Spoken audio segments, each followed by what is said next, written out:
మహబూబ్నగర్ జిల్లా నవాపేట మండలం కొల్లూరు గ్రామంలోని స్థానిక రైతు వేదికలో అవగాహన సదస్సు నిర్వహించారు.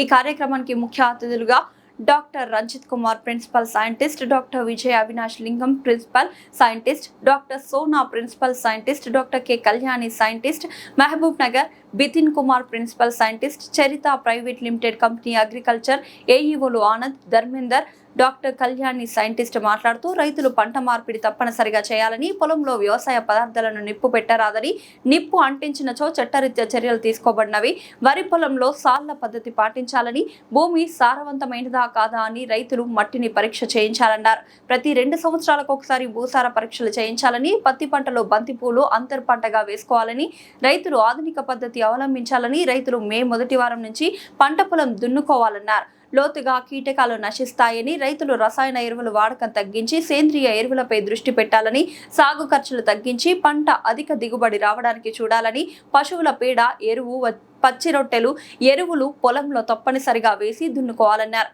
ఈ కార్యక్రమంలో ప్రజా ప్రతినిధులు కొల్లూరు సర్పంచ్ సేవ్య నాయక్, కేశరావుపల్లి సర్పంచ్ వెంకటయ్య, మాజీ సర్పంచ్ రఘు గుప్తా, ఉప సర్పంచ్ సునీతా జగన్, కేశరావుపల్లి ఉప సర్పంచ్ మమతారాజు, మాజీ market director K Mallaiah, Bharatiya Kisan Sangham మండల మాజీ అధ్యక్షులు K Krishnaiah, single director Nagaanjaneyulu, MD Khaja Mainuddin, single window మాజీ డైరెక్టర్ రఘుపతి రెడ్డి, బీజేపీ అధికార ప్రతినిధి కృష్ణారెడ్డి, డి శివప్రసాద్, కావలి శ్రీనివాస్, విస్లావత్ రత్నాబాబు, భారతీయ కిసాన్ సంఘం జిల్లా అధ్యక్షులు దరిపల్లి రామరెడ్డి, భారతీయ కిసాన్ సంఘం కార్యదర్శి పప్పు నరేందర్ రెడ్డి, భారతీయ కిసాన్ సంఘం మండల అధ్యక్షులు జట్టి రాములు, భారతీయ కిసాన్ సంఘం కార్యదర్శి ఎదుట్ల రామ్మోహన్ రెడ్డి, మాజీ ఉప సర్పంచ్ జె కృష్ణయ్య గౌడ్, భారతీయ కిసాన్ సంఘం గ్రామ అధ్యక్షులు నాగరాజు, రైతులు ఎం వెంకటయ్య, బి కృష్ణయ్య గౌడ్ తో పాటుగా తదితరులు అధిక సంఖ్యలో పాల్గొన్నారు.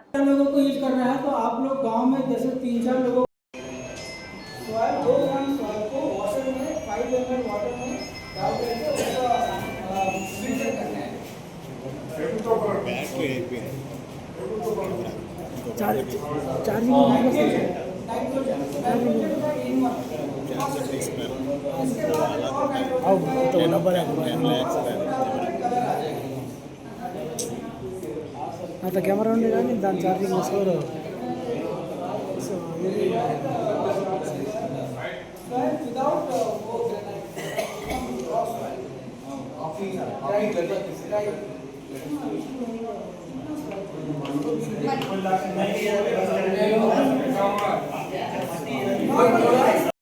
$2500 मिलीमीटर आता है असम में, उसका एवरेज रेनफॉल है। हम ये पूरा जगह पे एक ही फर्टिलाइजर डोजेस अप्लाई करना भी मुश्किल होती है। रीजन के अनुसार फर्टिलाइजर रिकमेंडेशन डालना भी बहुत जरूरी। మనం ఎరువులు ఎంత వేస్తున్నాము అనేది అక్కడ వర్షం ఎంత పడుతుంది అనే ఫ్యాక్టర్ మీద కూడా డిపెండ్ అవుతుంది. రాజస్థాన్ లాంటి ఎడారి ప్రాంతంలో 200 mm రెయిన్ఫాల్ ఉంటుంది. అస్సాంకి వచ్చేపాటికి ఒక 1000 దాటి ఉంటుంది రెయిన్ఫాల్ అనేది. సో మనం ఎంత ఎరువులు వేస్తున్నాం, 2500 mm రెయిన్ఫాల్ పడుతుంది అస్సాంలో. సో మన ఇక్కడ వర్షం ఎంత ఉంది అనే దాని మీద కూడా మన ఎరువుల అనేది డిపెండ్ అవుతుంది అనేది సార్ చెప్తాను. इसकी कीमत कैसे कैलकुलेट किया जाता है गवर्नमेंट में? अगर ₹5 1 किलो नाइट्रोजन को मिलता है तो ₹24 फास्फोरस का, ₹30 होता है पोटाश का। Nitrogen is urea, nitrogen for urea they pay ₹5 per kg means ₹24 for phosphorus, ₹30 for potash. ఒక రైతు యూరియా కొనడానికి అంటే మీరు ఎంత కొంటారండి యూరియా? ఒక ప్యాకెట్ 20, దాని కేజీ లెక్కలో కూడా డివైడ్ చేసి ఒక ప్యాక్ 25 కేజీలు ఉంటుందా, 50 కేజీలు? సో ఒక కేజీ లెక్క తీసుకుంటే ఒక సగటు రైతు ₹5 వెచ్చిస్తాడు ఒక యూరియాకి. ఫాస్ఫరస్కి వచ్చేపాటికి ₹24 పడుతుంది ఒక రైతుకి, అండ్ పొటాష్కి వచ్చేపాటికి ₹30 అనేది పడుతుంది ఒక రైతుకి కిలో. इसको मैं क्यों सपोज कि राइस की कीमत कम है, वेजिटेबल्स, सब्जी, फल, दाल के कंपैरिजन में तो हम केवल राइस तो नहीं खाते रहेंगे। यदि आप केवल चावल खाते रहेंगे तो फिर क्या होगा? डायबिटीज हो जाएगा, मोटापा होगा, केवल कार्बोहाइड्रेट और कैलोरी मिलेगा, प्रोटीन नहीं मिलेगा, फैट नहीं मिलेगा बॉडी को, तो हमारा बॉडी जो है उस तरह से डेवलप नहीं होगा। इनफैक्ट बच्चों में जो मेंटल डेवलपमेंट होता है वो भी ठीक से डेवलप नहीं होता। वही चीज़ फसल में भी होता है। यदि उसको जितना न्यूट्रिएंट चाहिए डिफरेंट तरह के क्रॉप को 16 तरह के न्यूट्रिएंट्स चाहिए। अब वो 16 तरह के न्यूट्रिएंट्स हमें कैसे मालूम होगा कि कौन कौन सा न्यूट्रिएंट आपके सॉइल में है, आपके फसल को क्या न्यूट्रिएंट चाहिए और उसको हम कितना दे सकते हैं। और इसी के लिए आज हमने एक्सपर्ट लेकर आए हैं जो कि सॉइल टेस्टिंग के बारे में बताएंगे। और वो सॉइल टेस्टिंग यदि आप करते हैं तो आपको पता लग जाएगा कि आपके खेत में कौन सा न्यूट्रिएंट ज़्यादा है।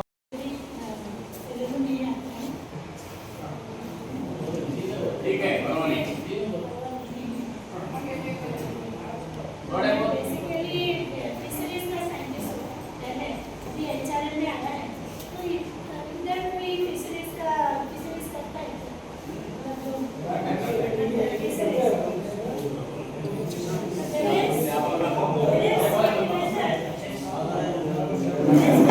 పోయినా ఫేస్ పోయినా లేకపోతే నీళ్లు లేకుండా ఉత్తి మోటార్ నడుస్తున్నా మనకి మోటార్ డ్యామేజ్ అయ్యే ఛాన్సెస్ ఉంటుంది అనమాట.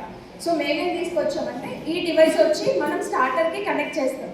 అంటే ఆటో స్టార్టర్స్ తీసేసి ఈ డివైస్ కనెక్ట్ చేస్తాం. ఇందులో ఒక సిమ్ పెట్టాల్సి ఉంటుంది. సో సిమ్ పెట్టిన తర్వాత ఏంటంటే మీకు మొబైల్ యాప్ ద్వారానే ఎక్కడి నుంచి అయినా సరే ఆన్ చేసుకోవచ్చు, ఆఫ్ చేసుకోవచ్చు అనమాట. డిస్టెన్స్ ఏమి ఉండదు, అంటే ఇంత దూరం నుంచే చేసుకోవచ్చు. మీరు హైదరాబాద్లో ఉన్నా లేకపోతే ఆంధ్రప్రదేశ్లో ఉన్నా ఢిల్లీలో ఉన్నా కూడా ఎక్కడి నుంచైనా ఆన్ అండ్ ఆఫ్ చేసుకోవచ్చు. సో మా కంపెనీ వచ్చి జస్ట్ మోటార్ ఆన్ అండ్ ఆఫే కాకుండా ఇరిగేషన్కి సంబంధించిన అంటే మనం ఇప్పుడు గేట్ రోల్స్ ఉంటాయి, మనకి హార్టికల్చర్ క్రాప్స్ ఉన్న వాళ్ళకి గేట్ రోల్స్ ఉంటాయి. సో ఇప్పుడు మోటార్ ఆన్ అండ్ ఆఫ్ చేసినా కూడా మీరు గేట్ రోల్స్ మలపడానికి మళ్ళీ పొలానికి వెళ్ళాల్సి ఉంటుంది. సో అలా కూడా లేకుండా ఇవి మన సోలనైడ్ గేట్ రోల్స్ అనమాట. ఇప్పుడు మీకు మాన్యువల్ గేట్ రోల్స్ ఉంటాయి కదా, అవి తీసేసి ఇది పెట్టారనుకోండి, గేట్ రోల్స్ని కూడా ఫోన్ తోటే ఎక్కడి నుంచి అయినా సరే ఆన్ అండ్ ఆఫ్ చేసుకోవచ్చు అనమాట. పవర్ కావాలి సార్, అంటే వైర్ ఉంటుంది, వైర్లెస్, రెండు ఆప్షన్స్ ఉంటాయి సార్. వైర్కి కావాలి అంటే మన స్టార్టర్ దగ్గర నుంచి వైర్ కనెక్షన్ ఇస్తాము, లేదు మనకి వైర్లెస్ కావాలి అంటే సోలార్ పెట్టుకుంటే సరిపోతుంది అన్నమాట. సో అంటే దీనికి గవర్నమెంట్ సబ్సిడీ ప్రొవైడ్ చేస్తుంది సార్. ఆల్రెడీ ఆంధ్రప్రదేశ్లో సబ్సిడీ అయిపోయింది, ఫార్మర్స్కి పెట్టాం కూడా. సో తెలంగాణలో వచ్చేసరికి ఇప్పుడు ప్రాసెస్ స్టార్ట్ అవుతుంది రేపు జూన్ నుంచి. రైతులు ఎవరెవరికైతే 5 ఎకరాల లోపు అంటే 2 హెక్టార్ల లోపు ఉంటుందో వాళ్ళకి టోటల్ సిస్టమ్ కాస్ట్ పైన 55% సబ్సిడీ అనేది ప్రొవైడ్ చేస్తుంది అనమాట. ఒకవేళ 5 ఎకరాల కంటే ఎక్కువ ఉన్న ఫార్మర్స్కి 45% వరకు సబ్సిడీ అప్రోచ్ అవ్వడం జరిగింది. సో ఇప్పుడు మీకు తెలంగాణ రైతు విజ్ఞాన కేంద్రం గురించి ఐడియా ఉందో లేదో, డాట్ సెంటర్స్ అనేది అయితే వినుంటారేమో మేబీ. డాట్ సెంటర్ అని గత 12-13 సంవత్సరాల నుంచి కూడా ప్రతి డిస్ట్రిక్ట్కి ఒక డాట్ సెంటర్ ఉందన్నమాట. ఏంటంటే మనకి రీసెర్చ్లో జరిగేటువంటి విషయాల గురించి, ఇప్పుడు అగ్రికల్చర్కి సంబంధించి రీసెర్చ్ ఉంటుంది, ఎడ్యుకేషన్ అంటే చదువు ఉంటుంది, దాంతోపాటుగా ఈ రీసెర్చ్లో జరిగినటువంటి అంశాల గురించి రైతుల వరకు చేరవేయడం కోసం ఎక్స్టెన్షన్ సెంటర్స్ ఉంటాయన్నమాట. సో వాళ్ళు ఏంటంటే విస్తరణ అధికారులు అంటాము. వీళ్ళు మన రీసెర్చ్లో జరిగేటువంటి అంశాల గురించి రైతుల వరకు తెలియజేయడానికి ఉండడం జరుగుతుంది. సో దాంట్లో భాగంగా మేము తెలంగాణ రైతు విజ్ఞాన కేంద్రం మహబూబ్ నగర్లో నేను శాస్త్రవేత్తగా పనిచేస్తున్నాను. నా పేరు డాక్టర్ కే కళ్యాణి. నాతో పాటు ఇంకో మేడం కూడా వర్క్ చేస్తున్నారు. సో మొత్తం మన మహబూబ్ నగర్కి సంబంధించి ఎటువంటి అగ్రికల్చర్కి సంబంధించినటువంటి విషయాలైనా, కొత్త వంగడాలు ఏమైనా రూపొందించినప్పుడు వాటి గురించి తెలుసుకోవడానికైనా, కొత్త టెక్నాలజీస్ ఏవైనా వస్తూ ఉంటాయి కదా, కొత్త టెక్నాలజీస్ అంటే ఇప్పుడు డ్రోన్ వచ్చింది కొత్తగా, ఏఐని కూడా మనం అడాప్ట్ చేసుకోవాలి అని చెప్తున్నాము. సో ఇలాంటి కొత్త కొత్త విషయాల గురించి అవగాహన కల్పించడానికి, శిక్షణ ఇవ్వడానికి మేము ఇక్కడ వర్క్ చేస్తున్నాం అన్నమాట. సో ఈరోజు కార్యక్రమం ఏంటి అంటే ముఖ్యంగా బ్యాలెన్స్డ్ ఫర్టిలైజర్ అంటే మనము ఎరువులు ఎక్కువగా వాడడం వల్ల వచ్చేటువంటి నష్టాలు ఏంటి అనేది సార్ వాళ్ళు చాలా చక్కగా చెప్పారు అన్ని విషయాలు కూడా. సో మనకి ఆల్టర్నేట్గా ఏం చెప్పారు అంటే ఇంటిగ్రేటెడ్ న్యూట్రియంట్ మేనేజ్మెంట్ని ఫాలో అవ్వమని చెప్తున్నారు. ఇంటిగ్రేటెడ్ అంటే అందరికీ అర్థమైనట్టే కదా, అంటే ఒకటే రకం. ఇప్పుడు మనం రసాయనాలే కాకుండా సేంద్రియాలు వాడాలి, జీవన ఎరువులను వాడాలి, కొద్దిగా రసాయనాలను కూడా వాడాలి. ఒకేసారి మొత్తం రసాయనాలను వాడకుండా ఉండి వ్యవసాయం చేయడం అనేది కష్టతరం ఇప్పుడు. ఎందుకు అంటే మనం గత 50 సంవత్సరాల నుంచి ఈ రసాయన ఎరువులను వాడుతూ వచ్చాం. 50 సంవత్సరాల క్రితం మనం ఎక్కువగా సేంద్రియాలపైన ఆధారపడే వ్యవసాయం చేసాం. ఎవరికి కూడా యూరియా, డిఏపి ఇలాంటి వాటి గురించి అసలు అవగాహన లేదు. కంప్లీట్గా అప్పుడు ఏం చేసేవాళ్ళు, పశువులు పెంచుకునే వాళ్ళు, దాన్నే ఎరువుగా వాడేవాళ్ళు, అలానే పంటలు తీసేవాళ్ళము. దాంతోపాటుగా ఈ పచ్చి రొట్ట కొంతమంది కానుగాకు తొక్కేవాళ్ళు భూమిలో, ఎందుకంటే సారవంతత పెరుగుతుంది అనే అవగాహన ఉంది. సో తర్వాత ఏమైంది అంటే ఎప్పుడైతే కొత్తగా అధిక దిగుబడినిచ్చేటువంటి వంగడాలు వచ్చాయో హరిత విప్లవం కారణంగా, ఆ వంగడాలు వచ్చినప్పటి నుంచి మనకి వాటికి ఈ పోషకాలను అందించాల్సిన అవసరం ఎక్కువైందనమాట. కాబట్టి మనం ఇచ్చేటువంటి సేంద్రియ ఎరువుల ద్వారా ఇచ్చేది సరిపోకుండా మనం పైపాటుగా ఈ యూరియాని కానీ అదర్ కెమికల్ ఫర్టిలైజర్స్ని కానీ వాడుతూ వస్తున్నాం. దున్నేటప్పుడు వేసుకున్నట్లయితే తొందరగా అది మురిగిపోయి మీకు పోషకాలు అనేటివి విడుదలవుతాయి. లేదు మళ్ళీ రసాయనాలే వాడడం ఎందుకు అని అనుకున్నట్లయితే కనుక డికంపోజర్స్ వచ్చాయి మనకి. తొందరగా కుళ్ళేలాగా చేయడానికి డికంపోజర్స్ కూడా, అవే మైక్రోబియల్ కన్సార్షియా అంటాము, వాటిని కూడా ఉపయోగించొద్దు. ఇంకొక ముఖ్య విషయం, మనం పంట వ్యర్థాలను అస్సలు కాల్చకూడదు. పంట వ్యర్థాలను కాల్చడం అనేది చాలా పెద్ద నేరము. సో దానివల్ల వాతావరణం కాలుష్యం అవుతుంది, మన నేల పాడవుతుంది, నెక్స్ట్ వేసే పంట అసలు సరిగా రాదు. కాబట్టి ఎవ్వరూ కూడా దయచేసి పంట వ్యర్థాలను కాల్చకండి. సో ఇంకొక విషయము, మనం వరి పండించేటప్పుడు పాటించే వాటిల్లో కాలిబాటలు తీయడం. కాలిబాటలు తీస్తున్నారా? కాలిబాటలు తీయడం అనేది ఇది గత 10 సంవత్సరాల నుంచి కూడా నేను వింటున్నాను. నేను ఈ ఇండస్ట్రీ అంటే మా యూనివర్సిటీకి వచ్చినప్పటి నుంచి కూడా కాలిబాటలు తీయండి అనేది అక్కడక్కడ జరిగినప్పుడల్లా చెప్తున్నాము. సో దీనివల్ల మనకి ఎలాంటి ఇబ్బంది లేదు కదా, ఇదేం ఖర్చుతో కూడుకున్న పని కాదు, దీనివల్ల లాభాలు చాలా ఉన్నాయి. కానీ మనం ఎందుకు చేయట్లేదు?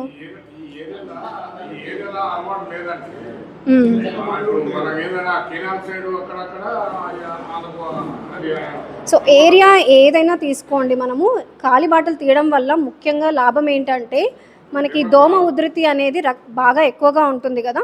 ఈ దోమ ఎప్పుడు ఎక్కువగా ఉంటుందంటే ఎప్పుడైతే మనకి కింద హ్యూమిడ్గా ఉంటే, అంటే ఉక్కపోతలాగా, మనకు వరి పొలాలలో కింద నీరు ఉంటుంది, పైన వేడి ఎక్కువగా ఉన్నప్పుడు ఉక్కపోతలాగా ఉంటుంది. ఎప్పుడైతే ఉక్కపోత వాతావరణం ఉంటుందో ఈ దోమ ఉధృతి అనేది బాగా పెరుగుతుంది అనమాట. సో అందుకోసం మనం ఈ కాలిబాటలు తీసామనుకోండి, ప్రతి 2 మీటర్లకు ఒక 20 సెంటీమీటర్లు కాలిబాటలు తీస్తే మంచిగా గాలి సోకుతుంది అనమాట. సో నాటేటప్పుడు కూడా మరీ చిక్కుగా నాటకుండా కొంచెం దూరంగా నాటడం వల్ల కూడా మనకి ఇది బెనిఫిట్ అవుతుంది. సో ఇది పెద్ద కష్టమైన పని కాదు. ఇప్పుడు మీరు అంటున్నారు కదా కూలీలు అది ఇబ్బంది అని, చిక్కునాట్లాగా నాటేయండి. నాటిన తర్వాత ఒక 2 మీటర్లకి ఒక 2-3 వరుసలు తొక్కేసేయండి, అదే పొలంలో తొక్కేసేయండి. అప్పుడు మనకి అవసరం లేదు సపరేట్గా వాళ్ళకి చెప్పి వాళ్ళు 2 మీటర్లకు ఒకసారి వదలండి అంటే అంత అవగాహన ఉండకపోవచ్చు, వాళ్ళకు అర్థం కాకపోవచ్చు, చేయించడం కష్టం అవ్వచ్చు. కానీ ఒకసారి వేసిన తర్వాత దాంట్లో తొక్కేసేయండి.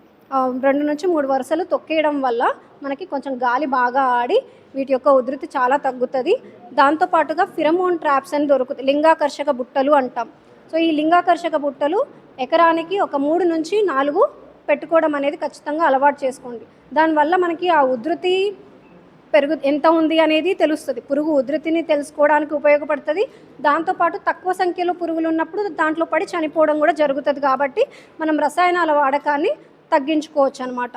ఇంకొక పని కూడా చేయాలి, నారుని నాటేటప్పుడు ఆ కొనలు తుంచివేయడం ఖచ్చితంగా చేసుకోవాలి. ఎందుకు అంటే ఈ కాండం తొలిచే పురుగు అనేది ఖచ్చితంగా ఉంటుంది కదా మనకు వరిలో. ఆ కాండం తొలిచే పురుగు యొక్క గుడ్లు అనేవి ఆకుల యొక్క కొన భాగాల్లో వెనక సైడు ఉంటాయన్నమాట. కాబట్టి మనం ఈ తుంచి కనుక నాటినట్లయితే దాని యొక్క ఉధృతిని తగ్గించుకోవచ్చు. దీంతోపాటు ట్రైకోకార్డ్స్ అని ఉంటాయి. ట్రైకోకార్డ్స్ అని చెప్పేసి దాని మీద చిన్న పరాన్నజీవి గుడ్లు ఉంటాయన్నమాట. సో అవి ఏం చేస్తుందంటే మన లార్వా ఏదైనా పెరుగుతూ ఉంటే ఆ చిన్నగా ఉన్నప్పుడే వాటిని చంపేయడం జరుగుతుంది. సో ఆ రకంగా మనం కొద్ది వరకు తగ్గించుకోవచ్చు.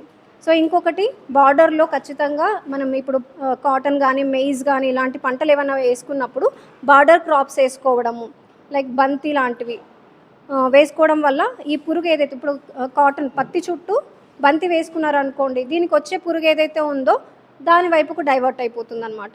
సో ఆ రకంగా మనం కొన్ని మెలకువలు పాటించినట్లయితే రసాయనాల వాడకాన్ని తగ్గిస్తూ మనం వ్యవసాయాన్ని చేసుకోవచ్చు. సో అంతర పంటలుగా పండించుకోవడం కూడా ముఖ్యమే. మనం ఒకే రకమైన పంట వేసుకోకుండా, లేదు మీకు పంట మీద నమ్మకం లేదు, మళ్ళీ ఇంకో పంట పప్పు జాతిది సపరేట్గా వేయమంటే ఇబ్బంది